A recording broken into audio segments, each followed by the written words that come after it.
How to add a catalog in WhatsApp Business. Hi everyone, this is Alana from Create, Login and Delete. Let's jump right into the video.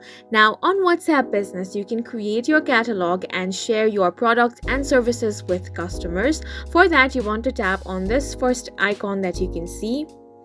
Here you have the option of catalog. Tap on that. Then tap on add new item to create your catalog. Here you need to enter your item name. Then you can add a description if you want. Now tap on more fields if you want to add a link and item code. Then you want to tap on add images. Now here you can either choose your camera or you can choose your gallery to upload your image. I'm going to select one from my gallery. Now you can add up to 10 images here. Now tap on save. After you have added your item, your catalog will now be visible to your customers after it has been reviewed by WhatsApp.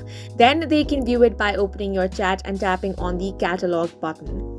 You can add up to 500 items on your catalog, and some things to remember while creating your catalog is that you can add prices to your items, so make sure that your catalog is organized. Make sure to use high quality images and write clear descriptions, and you can keep your catalog up to date. And this is how you can add a catalog in WhatsApp Business. Please make sure to hit the like button and subscribe for more helpful tutorials.